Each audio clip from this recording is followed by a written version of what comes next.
We're live every Wednesday around 7 p.m. Sorry, it's about 7:06, 7:07. It took me a minute to get set up with the tripod. I actually had the cleaners come today, and they cleaned not only upstairs, but they cleaned the basement as well. And so when they did, they cleaned off my desk and made the bed behind me. But when they cleaned off this desk here, my tripod got all messed up. I don't even know if the settings are right on this thing. Let's mess around with it and see if those change at all. Ooh.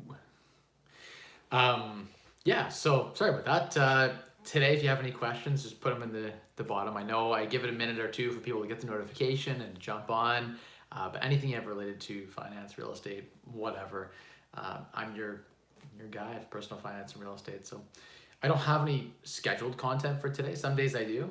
Today I'm just gonna riff right off whatever questions you guys have. I've been extremely busy as of late with consolidating and locking in a lot of the gains we've had this year. So a lot of my properties have appreciated a ton. We've had, in the last 6 months even, we've had a huge amount of appreciation in my area. And so that's been fantastic from a wealth building perspective, right? I've been extremely lucky to have bought property in London and basically like wherever you've bought property in Southwestern Ontario. Hey guys, good to see you jumping on. Hey Diatu, Mr. Khan, how you doing? But it's just been one of those things where we've just been super blessed. I bought smart, and when I bought smart, let's say I bought a property for, I have an example of like one we just are doing this week. It's a non-conforming, non-legal duplex, but basically a semi-property I bought for $169,000 in, I don't know, 2017. So 169 grand. And it was a good buy then. Like it was probably worth 200 grand when I bought it. And it's one of those things where, so I bought it and I made 31 grand when I bought it. And that was great. Like to buy something below market value, that's the goal, right? I got my down payment, 20% down. That was basically a full burr when I bought it. But now I just got it reappraised for 425,000 on a crappy little semi-detached property in London, Ontario. And I'm like, geez, I'm reevaluating my net worth. And I'm like, I'm watching the curve of my net worth, and every time I realize there's been this much appreciation, it spikes. Or every time I track the fact that I bought a bunch of new properties and unlocked the value, I'll recalculate my net worth, and then it'll jump. And I don't do it like I used to. I used to track it, obsessively. Now I do it maybe once a quarter. When something big happens in my life, I'll reevaluate things. But yeah. Feel free to ask any questions, and I get them all in a sec. Wow, Brandon says building furniture and looking for some nuggets. Wow. If you want some nuggets there, Brandini, you gotta ask for them. You gotta pull them out of me. They don't just fall. Well, sometimes they do fall out of my mouth. But you just gotta point me in the right direction and say, shoot. But yeah, so just having a great couple of weeks here, getting things refinanced, pulling out the equity in a lot of properties, and just putting it all to work. And I'm excited for 2021. I got some big goals to change my strategy and how I invest in real estate in 2021. I'm going to bring in stock hacking. So I'll be sharing and talking more in the channel about personal finance, more so related to the stock portfolio as opposed to personal finance related to real estate. So I'll still talk about real estate, but I just won't be as heavily focused on it as I was this year. This year was all about real estate. And it's just one of those things where I want to have a shift. I've been heavy on real estate for too long.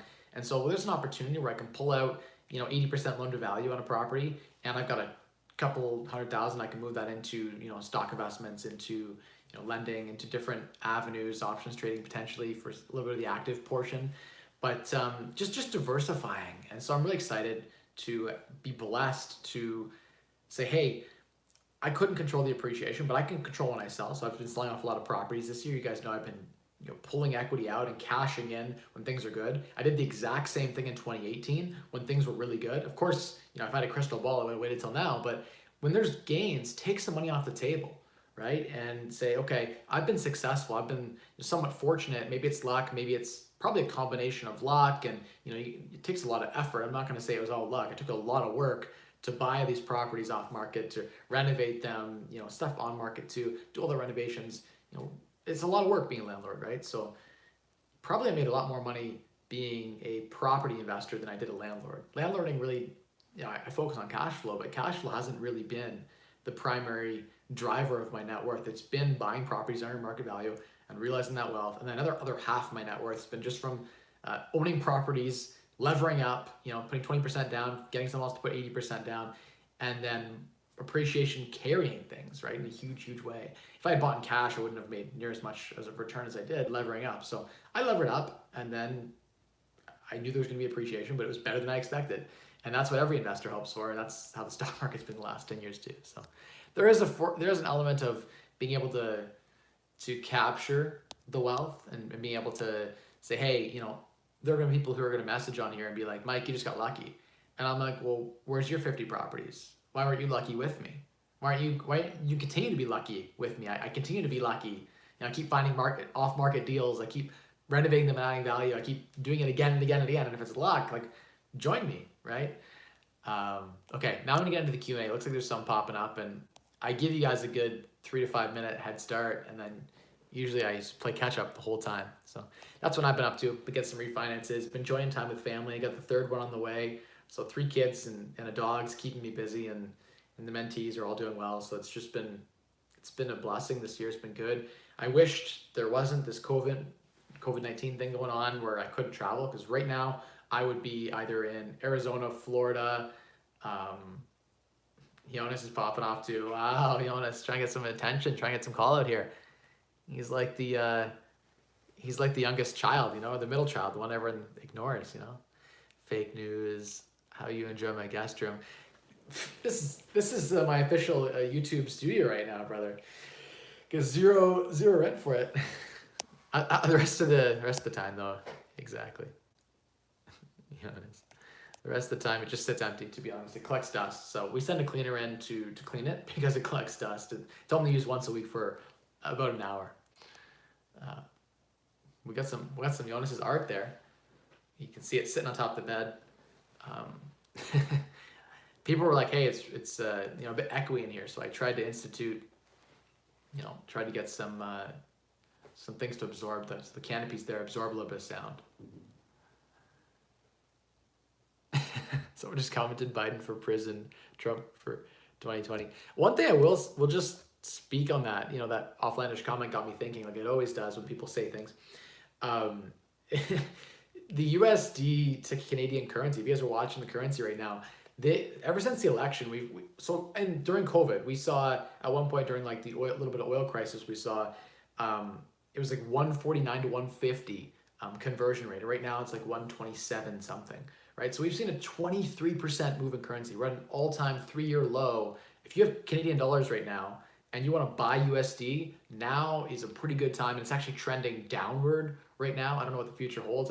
We actually saw a bit of a recovery today. So it's around 128 today. So obviously, that's the middle ground. So if you're putting in a bid trying to sell a bunch of currency, it might be a little bit lower. But yeah, it's one of those things where, geez, I mean, it's crazy how far we've come and how crazy things have gone in the last little bit, and how destabilized a lot of things are right now, and how inflated a lot of things are right now, how scary it is to be in cash right now. As an asset class, currency is scary right now. I would much rather have a pile of, ownership in companies, or a pile of real estate or something like that can rise with the tides and avoid any hyperinflation than I would holding cash right now. That said, like, this could be a signal for if interest rates ever come up, because money is free right now. But if interest rates ever came up, there could be opportunities, right? There always is an opportunity somewhere for someone. You gotta know which industry to look in, right? It might be travel and tourism right now. It's gonna come back when the vaccine, for COVID-19 comes out. That might have major impacts on that industry. Might boom again, right? So you can invest in that or whatever. Like, there's a lot of industries that were affected by COVID. Look to those, and maybe there's an opportunity there if you have cash. But I would put cash to work right now. And I'm a huge hypocrite because I have like 7 figures in cash right now. But I'm planning to put it to work soon. So do as I say, not as I do. I've made a lot of mistakes. I'm not perfect. I'm trying to share with you guys all the mistakes so I can pass on that wisdom, all those failures that I've made, so you don't make the same failures. There are people who are much more successful than I am. So again, talk to your professional when you're thinking about investing in various asset classes. And speak to your accountant before I answer this next question from Chris. Chris says, should we incorporate to buy properties? Currently I have 2 properties, but looking to scale down to scale to 25 plus doors. Okay, so you're looking to scale 25 plus doors, which might not be that many properties really. Like if you're buying a couple of sixplexes and a few duplexes, you're at like 25 plus doors. So it could be a matter of 5 to 10 properties and you're at 25 doors. So I don't like to use the word doors. I prefer number of properties or asset value. Total asset value is my preference. And then total amount of cash flow is my preference. When I'm trying to make that decision, it's not about number of doors. It's about the size of the portfolio. Because you could buy, a door could be a $30,000 trailer. Could be a $50,000 cottage. It could also be a $2 million house in Vancouver. It counts as one door. So it depends on what asset you're dealing with when we try to answer that question. But the general guideline or rule of thumb is, in my mind, when I'm trying to decide if I'm going to incorporate or not.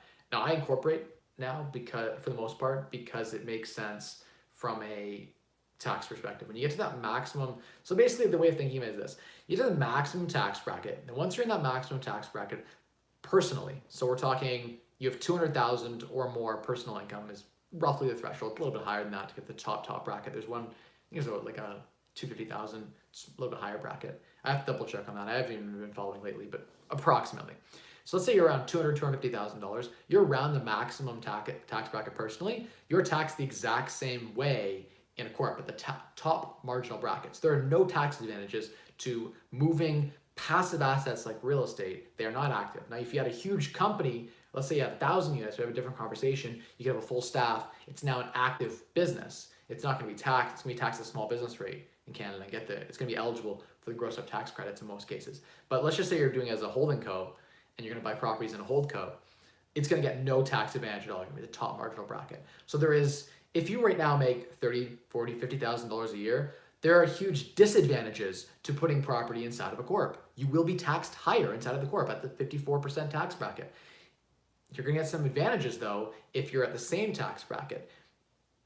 If those advantages are greater than the fees and the headaches to keep things alive and the higher interest costs to keep things alive inside of the corp, it can make sense.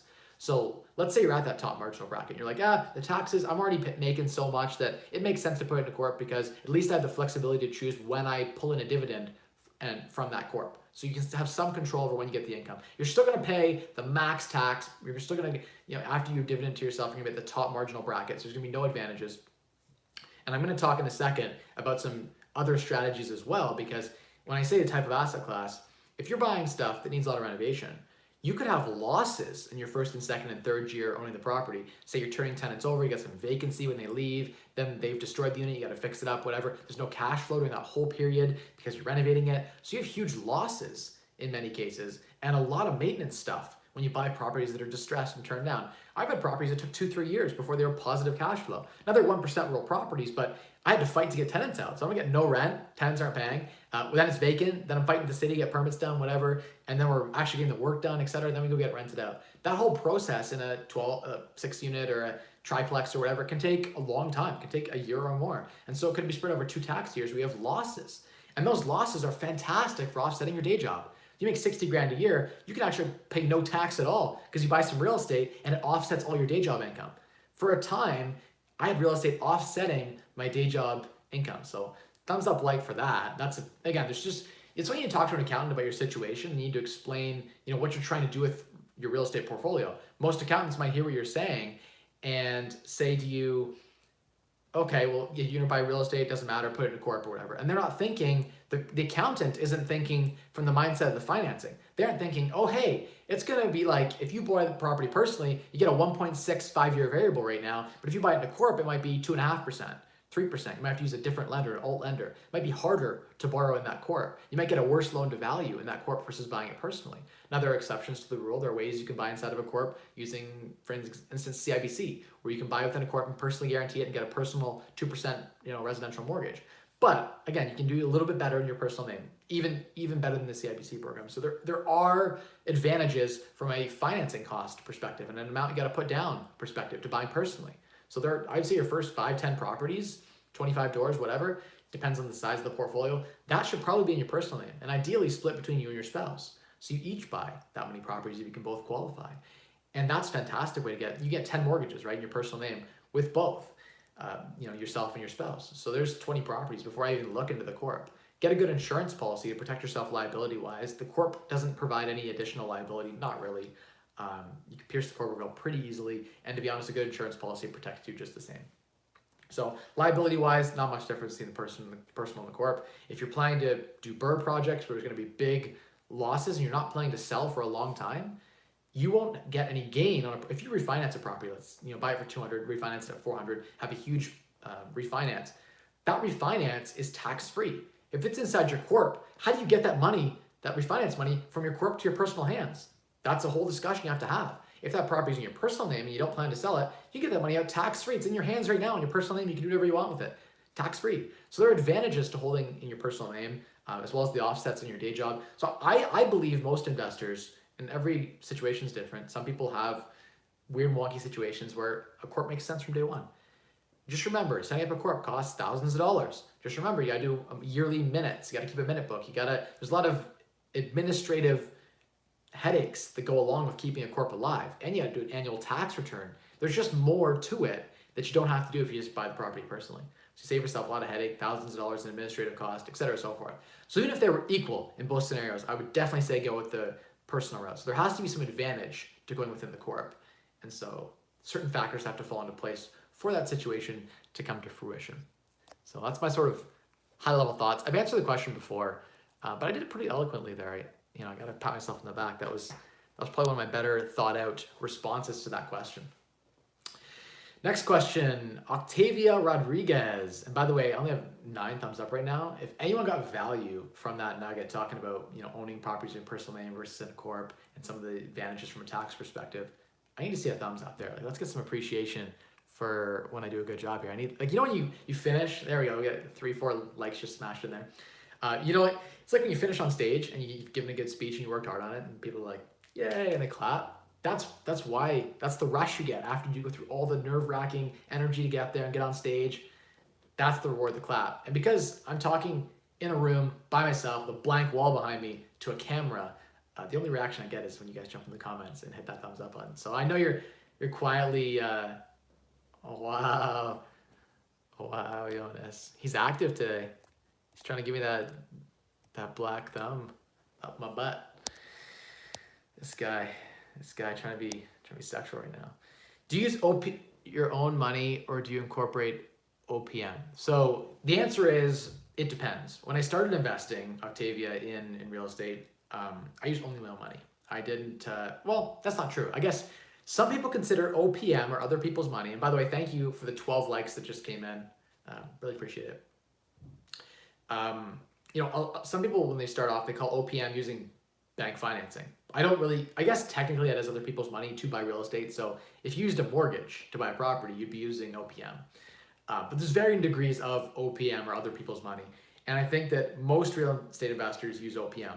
Almost every real estate investor uses OPM to a degree. Now there's degrees of, like I said, there's degrees of usage of OPM.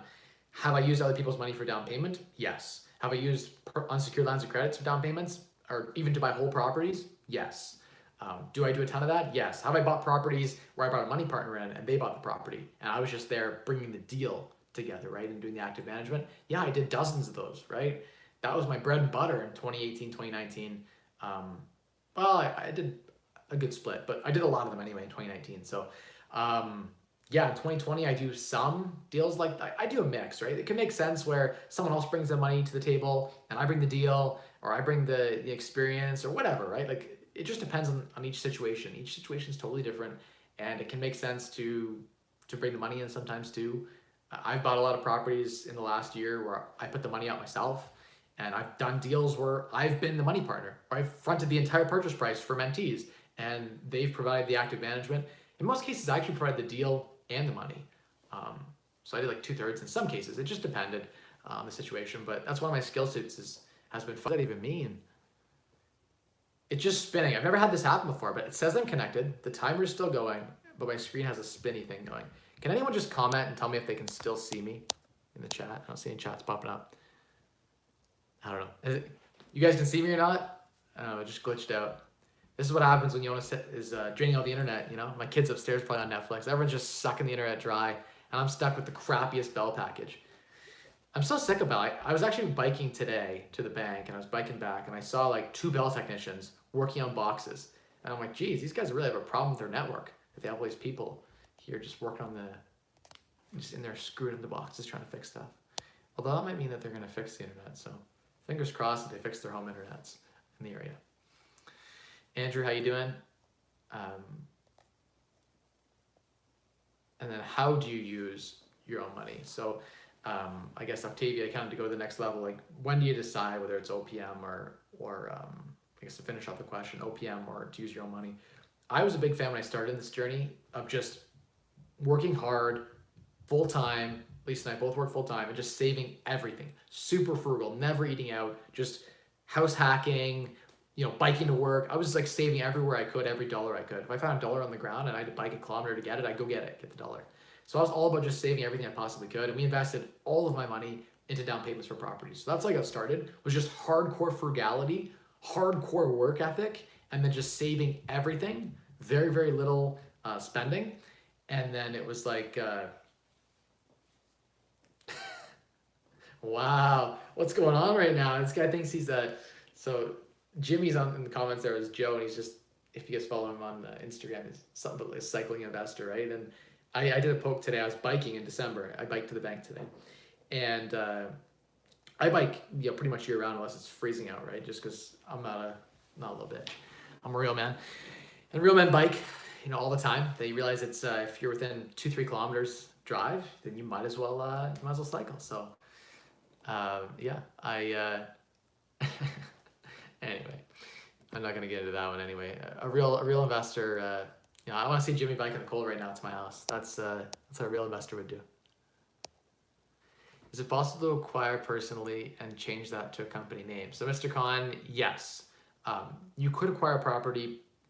Well, okay, the way you'd set it up is you'd have your lawyer do a bare trust agreement. You could buy inside of a corp and do a bare trust agreement and say your personal name.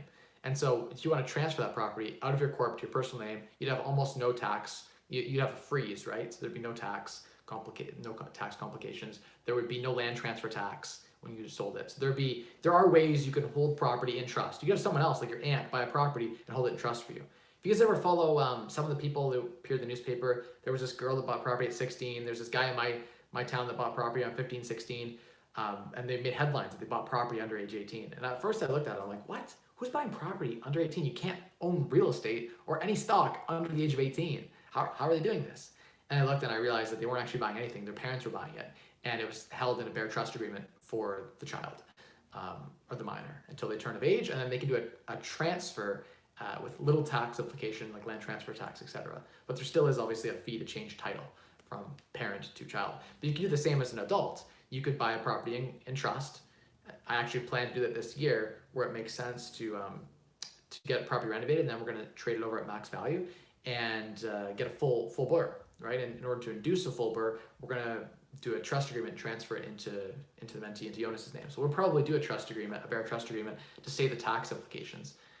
So that's something that, as an advanced investor, I had no idea. Like, I thought that if I wanted to move a property, from one person to another, there's all this land transfer tax and blah, blah stuff and all this huge tax implication. But if you structure it properly at the start, you can do a bare trust agreement and someone can buy another property for someone else, legally speaking, and then flow through the income or whatever else. So there's lots of creative ways you can do things with bare trust agreements that I had no idea about when I started investing in real estate. So there's some nuggets for you. This one from TV Nguyen, it says, good evening, Mike, first time joining, and then it looks like it's pasted from another chat, so I can't see all of it. Something live stream, value, found your channel recently. So I think the words that I can see there, that looks like a positive comment. Thank you for the positive feedback, really appreciate that. And welcome to the live stream. Sadak says, can I make a living flipping properties with 2 of my friends? Sadak, you could totally make a living flipping properties with your friends. I would think that having 2 other friends, so having 3 people on a deal flipping properties, means you need to flip 3 times as much volume. So just like 1 flip by yourself is the same as doing 3 with them, right? Assuming you're doing again, I just made a huge assumption. I assumed you were splitting the profit a third, because I don't know why I made that assumption. It's very likely you could have a money partner that's getting half of the thing, and then the other 2 friends are working together, doing all the work, and someone's finding the deal, someone's doing the work. I don't know. I don't know how you've set it up. So it depends. If you're flying the money and the deals, maybe you're getting like 2/3 and those other two guys are splitting the third. I don't know. So it depends on how you structured it. But I would say that more people creates more complication. I like to have one business partner as opposed to two or three. That I can just see there being issues with having three people flipping. Unless, of course, like maybe one of them's like a realtor and that's their thing. They're good at finding deals. Maybe the other guy's got a bunch of money and a rich uncle and he's the money partner. And maybe the other guy is like the contractor. And the three of you guys are like a perfect symbiotic team. And you can do 2 times as much together, 3 times as much together. You can do 9 deals together as opposed to you be struggling through doing 1 by yourself or 3 by yourself to have the same amount of volume. And let's not also forget that doing things by yourself is boring as hell. Like, real estate's already hard enough. Fighting the tenants and fighting the contractors and going in and fighting the actual physical issues in the property and all the other crap you gotta deal with. It sucks. Having a team behind you, having people on your side that you can work together and brainstorm and solve the problems, it's just a lot more fun. So I will say this, if all other things are equal, doing 9 deals with your 3 friends is probably a lot more fun than doing 3 deals by yourself. And if you had just one partner, let's say, doing 6 deals with a partner is a lot more fun than doing 3 by yourself.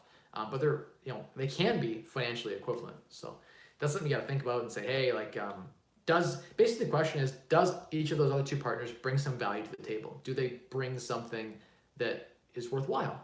And that comes back to the pyramid of what value is in real estate. And it's the money, the deal, and the management, and then the doing of the work, right? So that's the 3 things. If you're a management person, let's say you have a third partner there, that their plan is to like outsource everything to a construction company and hire out a property manager, that guy might not be bringing any value at all.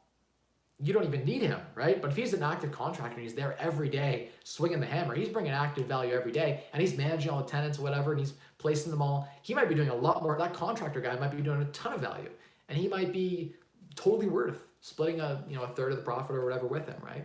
So it just depends on the configuration of who's bringing what to the deal and the actual deal itself. Is there enough gravy there to do it? But yeah, can you make money flipping? 100%. You can make good money flipping, enough to live off of. Think like one crappy flip is like 50 grand, right? That's what I kind of look at as like a minimum standard. So you're making 50 grand on a flip and you did even 2 or 3 flips by yourself. That's 150 grand a year. You can do 1 flip a year super passively and make 20 to 50,000 even if you aren't very good at it.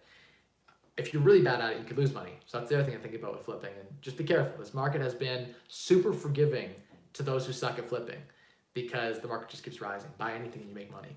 But that isn't, well, with how much money they've been printing lately, it might be actually a continual thing for the next few years. But I do think we shouldn't rely on that. We shouldn't have a business plan built around something we can't control, which is the market. We should be going with a business plan assuming the market's flat, right? And then if it's appreciates, bonus. That we to enjoy the fruits of our labors to a fuller extent. If we mess up, we have to be forgiven. That's how the market works when it appreciates like it has. Okay. Next question. Hey, Mike, appreciate you always providing value and insight and time and answering my questions. And I'm in a predicament. Darren, I will look for your question further down. I have a house that is owned in cash. I'm looking at refinancing 80% of the equity out. My partner's name is on title, and he's having difficulty getting approved from a lender. So this is the part I need to figure out here. So you guys are on title together, so you get approved together. I don't know how he could have a hard time getting qualified and you're getting approved, because if you guys go together, you'd probably get approved. I'm just trying to understand first off, because the way you go through approval when you're both on title is you both qualify together. So hopefully you and him together could qualify. But I'll keep reading your question here. Should I go on title also so we can get the money out? Oh, I see. I misunderstood.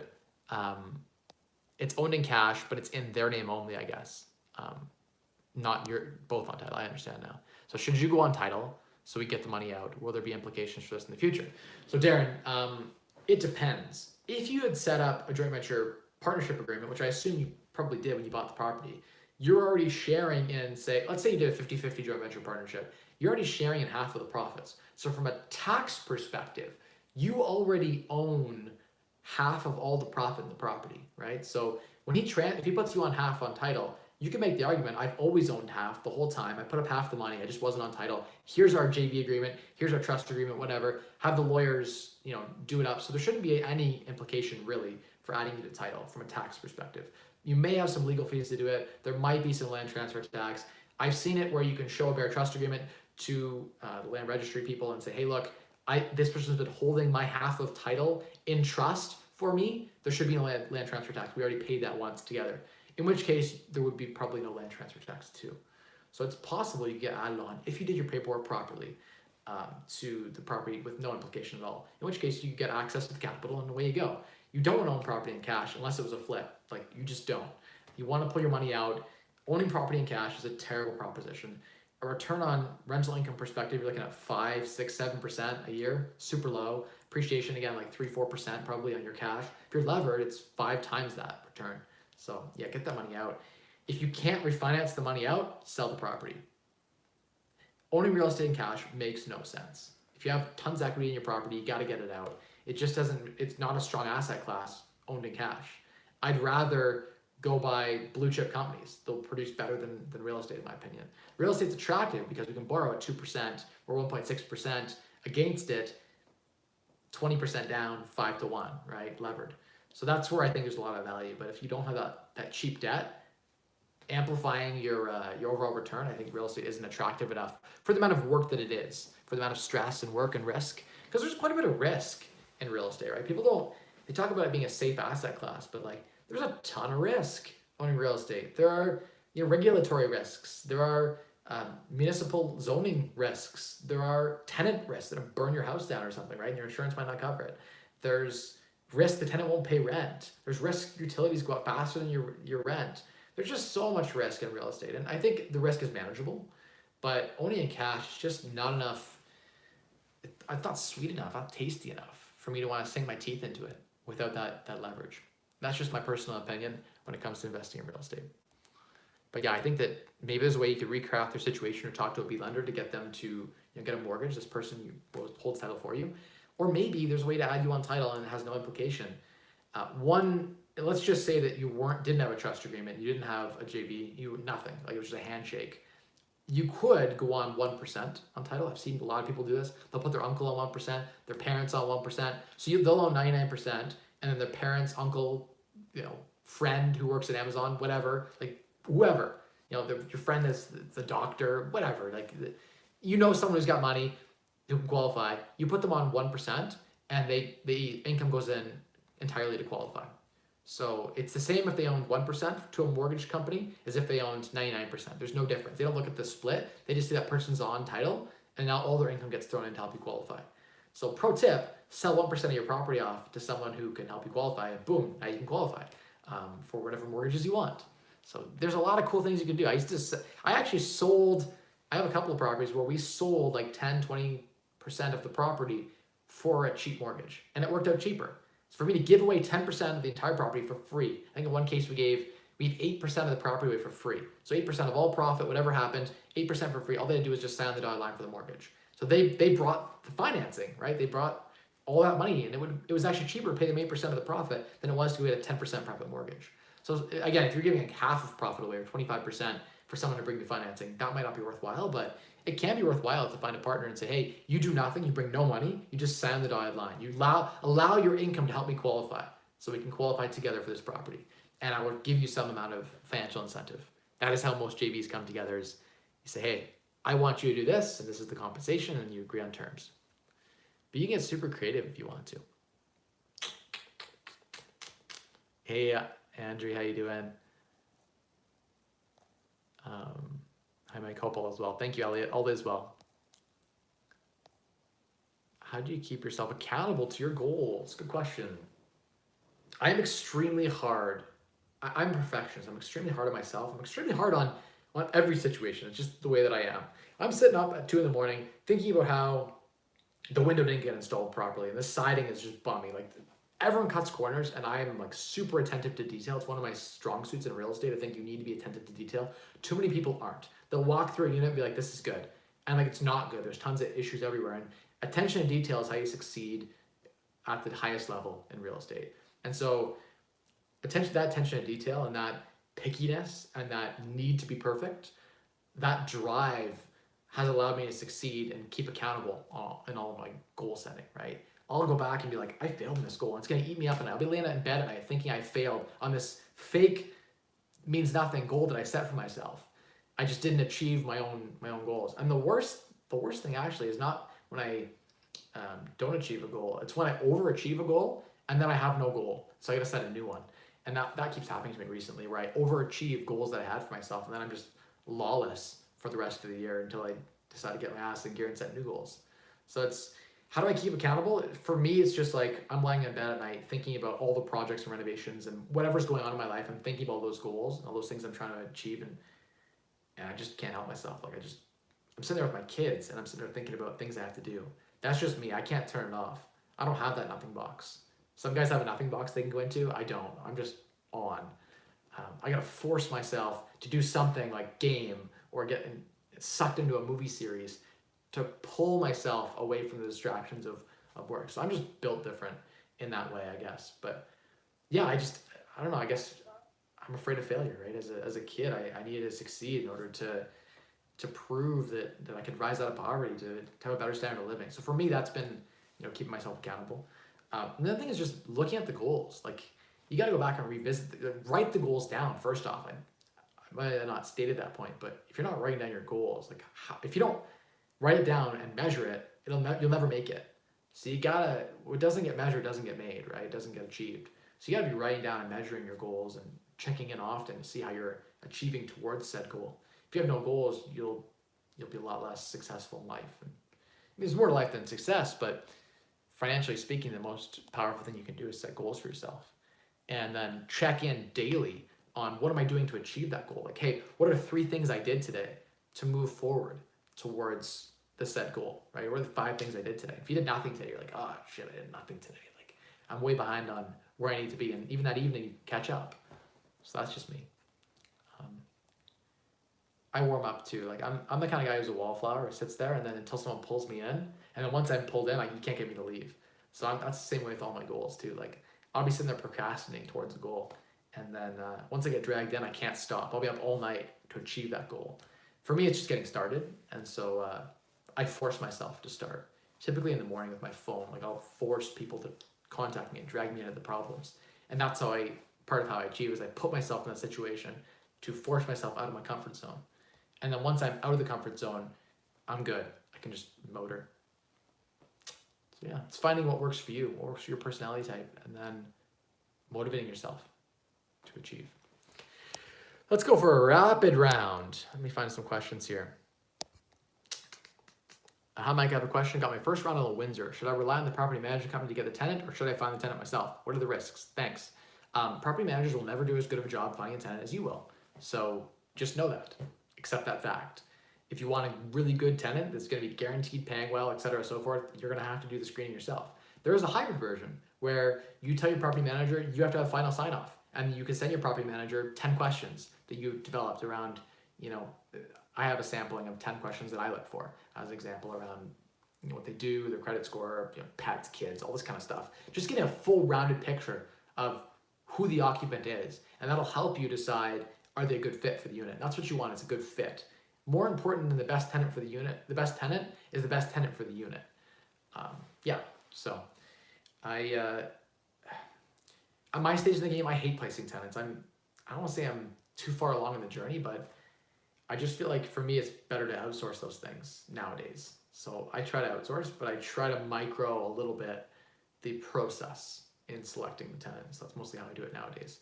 But yeah, I've had property managers sit on units for 3 months trying to rent them out because they got 50 units to rent. They're busy. They don't make it a priority. So I do think that's something to worry about. It's a risk of outsourcing to property management for your first property, is that you're going to have a situation where, it might be a situation where you end up with a tenant that you don't want in the unit, or it might just sit vacant for 3 to 4 months because the manager doesn't get around to renting it out, or they try to, but they don't get good enough showings, and then they can't find the ideal candidate, whatever. They won't work as hard to find a good tenant for your unit as you will, because it's not their property. They just want to get a commission. And if they get it, if it sits vacant for a month, there's no penalty for them, right? So that's something to think about for a property manager. Next question is in a seller's market, do you sell privately or com-free? Do you always use a realtor to sell your property? Well, first off, I am a realtor, so I'll always use a realtor to sell a property. No, you know what? It's funny. I am a realtor, and I've still sold properties privately. There are situations where it can make sense to sell a property privately. It's just less paperwork. It's easier from a realtor's perspective. It can make sense if you have an investor who's interested, who wants to buy it. Even if you get $10,000, $20,000 less, whatever, it can just make sense to sell privately still. But it depends on the terms too, right? Sometimes a quick close is more valuable than a long close, et cetera, so forth. Yeah, I think that in a seller's market, you should probably use a realtor and go on MLS. You will almost always get more. Almost always. And I think that the com-free approach versus the realtor approach, I think you'll get more with the realtor. They'll do a better job, more professional photos. They'll do the virtual walkthrough, do the iGuide tour with the floor plans that you can click through. That always fetches a higher price. That's key. And yeah, just like some of that value in the seller's market, the mint properties, they go for way over asking. The like mediocre properties, they don't do as well. And then the really crappy properties, for some reason right now, go way over asking too. Because all the renovators want to get in there and burr and add value or whatever. And it's getting crazy where people aren't doing their numbers properly. And they're saying the rental is going to cost them 20 and the actually is going to cost them 60. And they don't realize it, but they're overpaying for the property at the low end of the market. So there's a lot of that going on in hot markets. In cool markets, you won't see that happen, right? Only the top shelf products will go for decent prices. The middle tier products will do all right. They'll take longer to sell. And the low tier crap will be forever trying to move that because the market isn't hot and everyone isn't, a bullish speculator. So yeah, my thoughts is get it on the market. In Southwestern Ontario right now, if you can get on the MLS with proper marketing, proper presentation of your property, you get top dollar. And that is the best way to go. And then if that doesn't work, if you don't work publicly, then sell it privately, right? If you try on the MLS, give it a few weeks on MLS. If you've marketed properly, your property is sold. If it hasn't sold in 3 weeks on MLS, you've done something wrong, get it off and you can try and sell it privately, whatever. Can you sell a house staged or bare? You just did a follow-up question there, Raz. So I'm going to pick it off early just because I see it right here. You have a new build to sell. So a new build product is premium. So if you stage that, you will get that back for sure. Depends on the property. Some properties need to be staged, some properties don't. Sometimes it's worthwhile, sometimes it isn't. Most of the time, if it's a nice product property, it's worthwhile. Even some crappy products, like where you got nasty carpets, or like let's say like beat up hardwoods, you could throw out some really nice modern throw rugs, modern furniture, great pictures and everything, and then look, the room looks almost new. A nice TV on the wall, and you're like, oh, I never really noticed that the wall was paneling before. And then when they unstage it, you're like, oh, this place is pretty bummy. But I've seen realtors transform bummy, like mid-tier type properties to make them look almost high tier because they put the $10,000, $20,000 in furniture that they rented and they stage the property. So staging can be huge. It's a lot of work, but it can be huge. And in many cases, realtors will throw it in. Or if you're, if you pay an extra 1%, pay like 4 or 5%, then the realtor will throw in staging for sure, right? And they'll rent furniture and they'll stage it up really nice for you. I would look to that. You'll get a top dollar doing that. So big fan of staging, super important, especially if you're targeting a family. If it's an investment property, it isn't as valuable. It still helps, but mostly for the single family type property. The woman who's walking through and like doing the, would I live here test. That's where it's really important to have the staging. I got a queue. As a new player trying to get into real estate market, how would I find the historic price of a house I'm interested in and evaluate its increase? Go connect with a couple of realtors. They'll give you comps. They will tell you what's sold and what hasn't. There's some free like Sigma House or whatever. You can look up some of the sale price data. Some of it still is concealed. You can't see all of it. Sometimes they register and hide it, but a realtor will be able to give you access to all of that. So buddy up if you're just new to the real estate game. Buddy up with a couple of realtors and say, hey, like I'm looking to buy property. Maybe say, hey, I'm looking to buy a property off market and on market. If you find something that's a pocket listing, call me. But if you find something on market that meets these criteria, call me.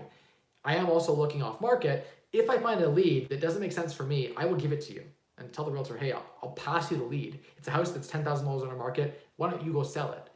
And in return, you give me comps. And most realtors will say, yeah, if you're gonna feed me a lead, even the promise of a lead, they'll probably work for you and give you comparable sales data. So there you go. There's a pro tip for just getting started in real estate.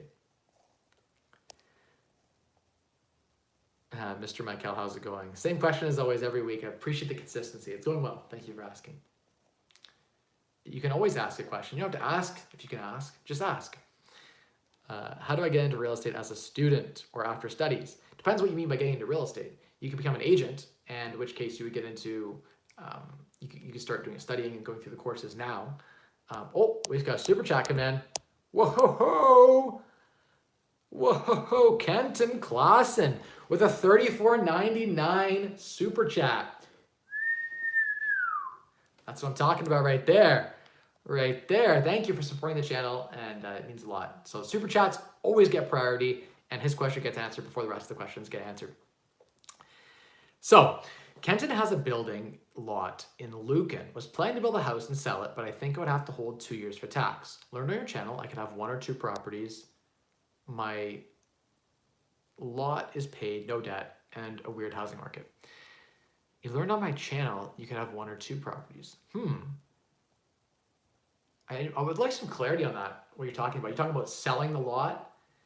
I didn't know about holding it for 2 years. I think you're talking about like you're trying to get a capital gain versus an active tax clarification. I'm not sure 100% what you're talking about there, but the building lot sounds like it could make sense. I think the play there for the building lot, if you're going to build it, is probably live in it for 13 months after you've built it, because then it's your primary residence, and then it's all, I think it's tax free. I have to double check me on that, but let's say you live there for like a couple of years after, it's for sure your primary home, and so you don't pay any tax. And so you could theoretically, add some value to the property while you're living there and make all of that tax free. So if you're gonna build, I think you should probably live in it, unless you're like an active builder, in which case, like I'm sure the CRA is gonna argue that's an active business for you. But if it's just one lot and you're in a situation where you could live in the property, I would, and get a tax-free sale. Could have down payments on a few rental properties instead of this one home. I'm under-levered, I think. Yes, Kenton, good point. You are definitely under-levered. Jonas, like, wow, I don't see your $35 super chat right now. Jonas, like, you want to get priority right now? Let's see that super chat. Yeah, I do think that you could definitely take. I don't know what the lot value is, but probably you have money there that you could be putting to better work. That's the problem with land development in general. You guys remember on this channel I shared a while ago, I bought a property that had deeded beach rights, and it was a little over an acre, and it just wasn't being utilized properly. The house was situated on a beautiful lot, but the plan here was we actually end up severing it into 4 quarter-acre, I guess $500,000 cottage type lots, and the severance of the deeded beach rights went with each lot. So it was my first development project, right?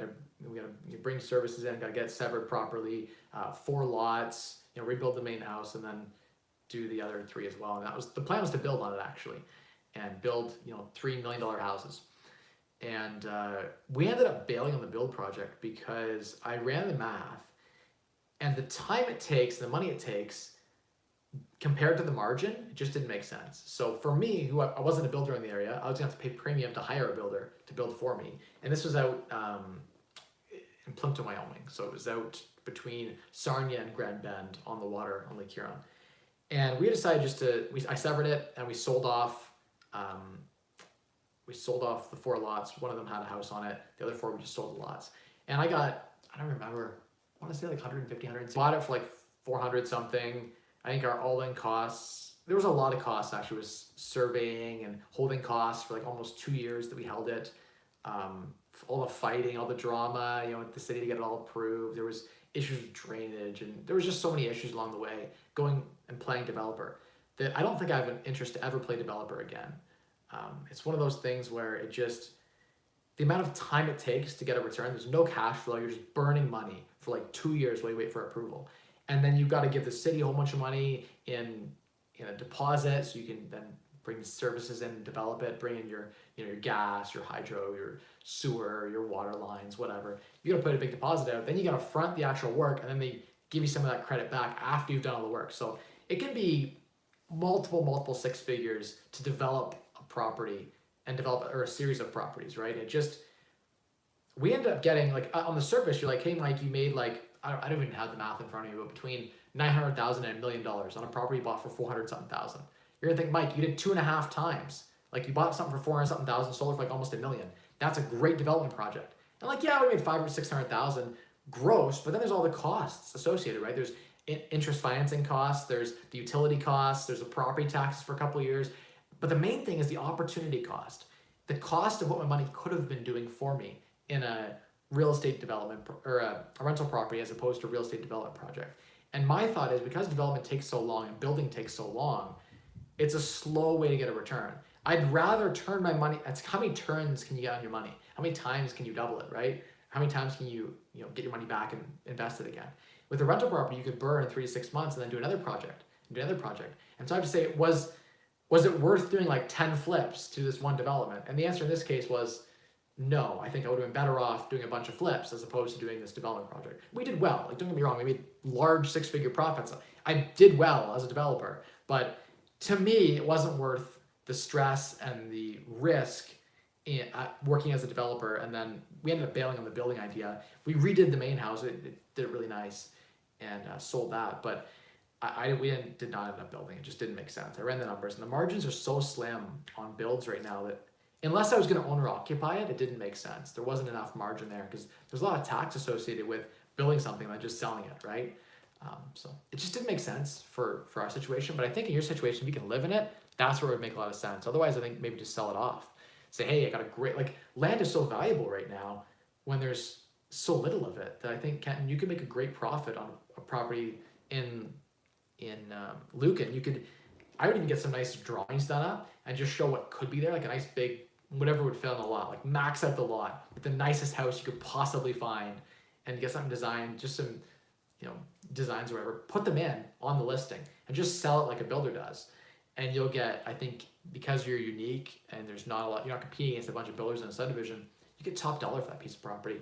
Take that profit on that lot. If you can hold this lot for a good amount of time, there could be a huge opportunity there. So to exit Kenton and find, you could put that money to work somewhere else. On a side note, when you're trying to lever up land, you can usually go 65% loan to value with most banks. I had a building lot in London, actually, back in 2017. And I sold it for like a 15% more than I bought it for after a year. And I actually lost money because I had financing costs and legal costs and taxes, and I had to maintain the grass and the lot. It's actually a beautiful piece of land. I wish I would have held it because I sold it, and then a year later someone sold it for double.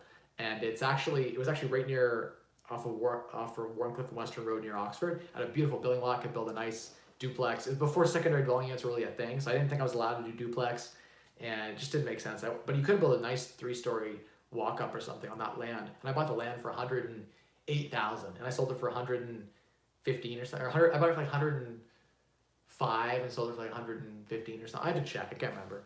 But probably worth like 250,000 just for the land now or more. So many opportunities that I passed on or didn't pass on, but held the land and then just sold it because of that same issue. I had a lot of cash in it. But back then I got a loan on it for 65% loan to value. I got a HELOC on the land. So you could do that as an option and pull some of your money out, just get like a HELOC on the property, and then go buy a rental property, build the house, live in it, sell it in a couple of years after you've enjoyed it, completely tax-free. But build it with the thought of selling it in mind. Every decision you make is, hey, will this give me good resale value? Heated floors? Maybe not.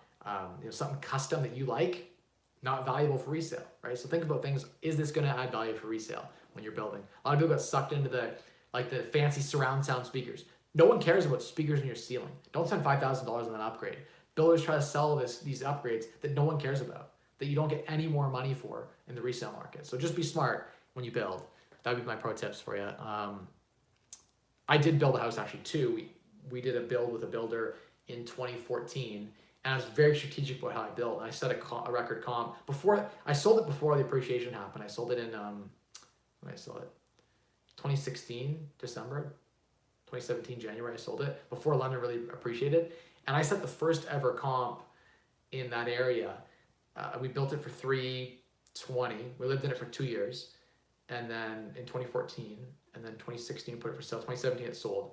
So it would have been we sold it for $405, and I thought I was doing really good building for under $320, selling it for over $400. Felt like I did really, really well. I was strategic about everything that I did there. I did renovate the basement too after it closed. After I owned it, I just added some value. But that was an example of we turned down a lot of upgrades because we knew they weren't going to add value for resale. We did the granite because that was important. We did the stainless. I went and bought my own appliances. I didn't even get the builder's package. Went and got my own appliances on Black Friday, Boxing Day, and so I just tried to save money wherever I could. those are all tips. Hopefully that adds some value and helps your decision. I wish I had, I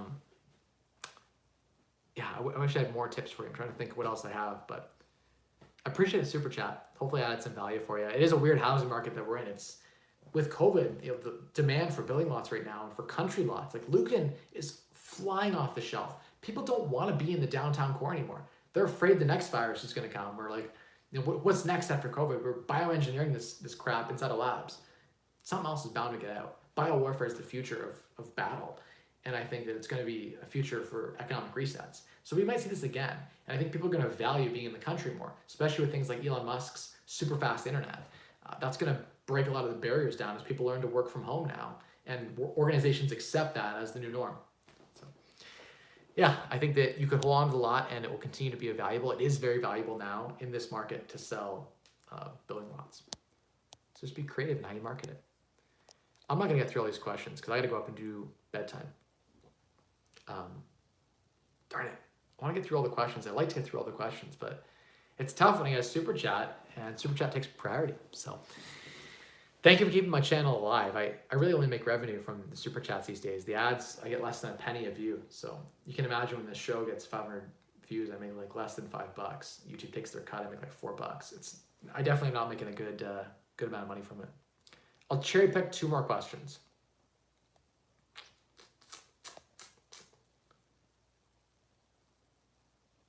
Chris is a great point. Yeah, I used to make formal videos. It might be a goal in 2021. Thank you for the comment, by the way. I'd like to bring back the videos like I used to do. It's just so much easier to just go live and just speak. I'm sure I could do pre-recorded small videos that would go viral, get a lot more views, and help a lot more people. But there is the editing process and the thumbnail process, and I just don't enjoy that. If I could find someone who would do that for me, like for like 20 bucks a video or something, I would pump videos out, right? Like, it'd be worth it. If I could make a business case where like, all I do is just spend my time, pay someone to do a little bit of editing and thumbnail, and then put it up, it could make sense. But right now I don't have that easily available. It just doesn't make sense.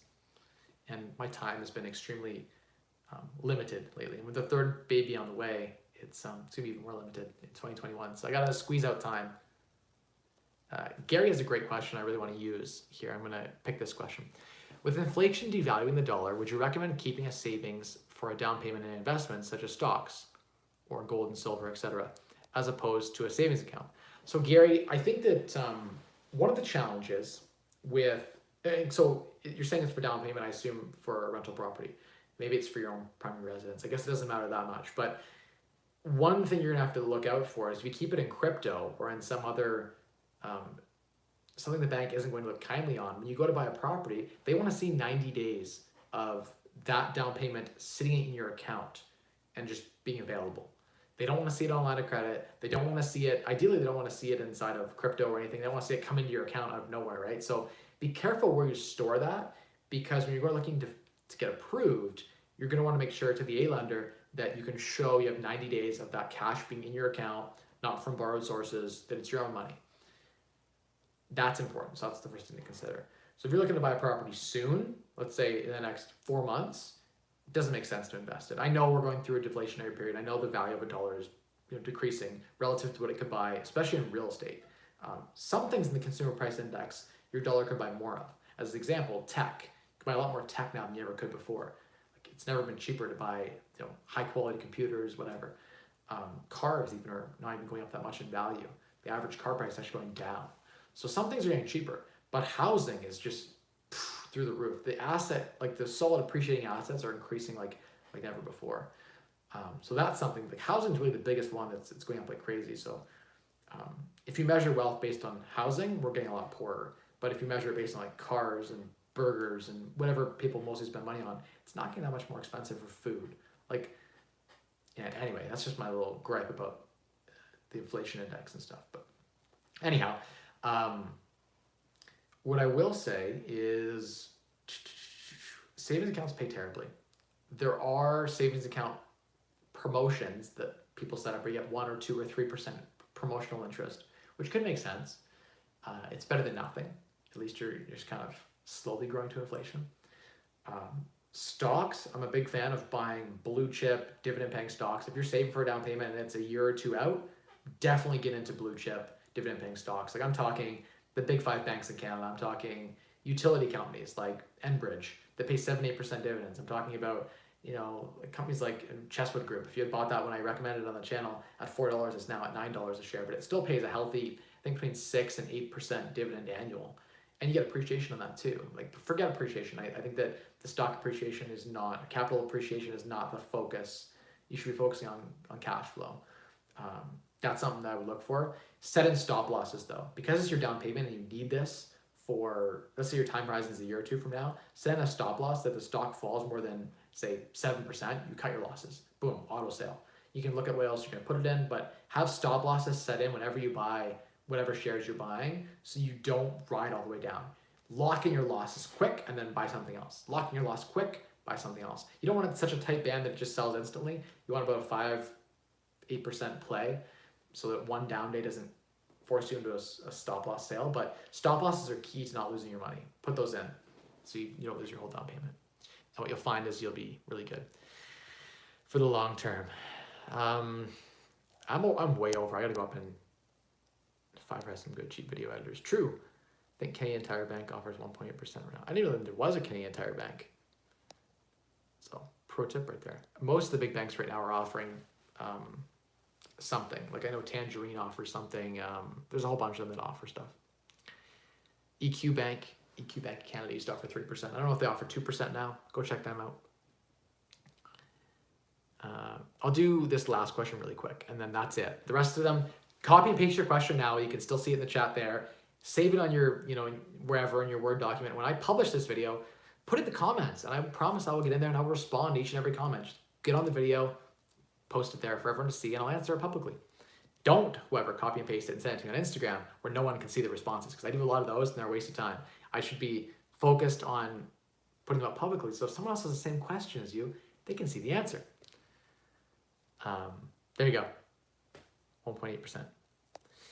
So that's a place you could park cash if you just wanted to keep it kind of growing. In a money market fund, you make 1% too. That's another idea. Has almost no downside risk. But I will read this last one. Assuming you liquidate your portfolio when you officially retire, would you personally change the investment type, single versus commercial apartments based on time frame? Example, 10-year versus 30-year. So assuming I liquidate my portfolio, I don't think I'll ever fully liquidate my entire portfolio. I think I'll always have a few buildings, but I would like to be more hands-off. I like to pay for better management so I'm not as involved, right? Is there a preference between commercial and residential? I think commercial real estate doesn't perform well enough given the amount of risk right now. That's just my thought. I prefer to have all of my, let's say, okay, I think having some real estate makes sense for deflationary risk, because if the market hyperinflates, you get 10-20% appreciation like we're seeing, and your money floats with it. So it's good to have some buildings. That said, I think that from a pure cash flow perspective in retirement, I think that it's smarter to take the money you would have had in your rental property and just private lend it in a first or second mortgage at 12% interest or something, and recycle that every 6 months or a year to a new person, move it around to another flipper or whatever. And it's a bit of work, but I think if you hired a mortgage broker to do it for you, maybe get like a net 10%, let's just say, net 10. And that 10% return is extremely passive, extremely safe. You're like 70-80% loan to value on the real estate. You're safer than having your money in the down payment portion, right? So I think that the ultimate retirement plan is just to sell off most of the real estate portfolio and to just have passive income from a stock portfolio and from lending against real estate. So still invested in real estate, but you're secured as a mortgage lender. And if they default, you sell the property and you make a huge profit because there's 20-30% in margin there. I think moving into the lender position is a better place to be from a risk perspective and a time management perspective. But you gotta be super, super wealthy to make that decision, because investing in real estate will make you wealthier quicker. Anyway, I've been here way too long. We're 65 minutes, and I started late today too, so my daughter's definitely gone to bed. I got the second one who will for sure still be, or the firstborn will still be out for sure, so I can get her into bed. But thank you so much all for watching, everyone. Thank you for the super chat today. Save your question. If I didn't get to it, paste it in the comments on this video, and I promise I'll give you a response for everyone to see. Or alternatively, if you don't want to post in the comments, you could save it for next week. I'll see you next week live, 7 p.m. As you guys know, the secret to unlocking a wealthier you is 3 levers. Spend less, earn more, and maximize returns in the difference. That's it. That's a simple equation to becoming a multi-millionaire, becoming super wealthy, and enjoying that early retirement FIRE lifestyle. Thank you all so much for watching. Elliot, I really appreciate that. Follow me on Instagram at Mike Rosehart. Send me a DM. Maybe there's something there that we could do some collaboration. Create some content. I could share, your socials, or if you don't want to be shared at all, that's cool too. But yeah, maybe in 2021 there's some opportunities to collaborate there and trade some value for value. So thank you so much for reaching out. I'll see y'all on Instagram in my stories. We're getting I'm posting 3 to 10 times a day on Instagram in my Instagram stories. So if you want to follow along my journey and see what I'm up to, check me out at Mike Rosehart on Instagram, and I'll see y'all in the comments. See you next week, live at 7 p.m. Eastern.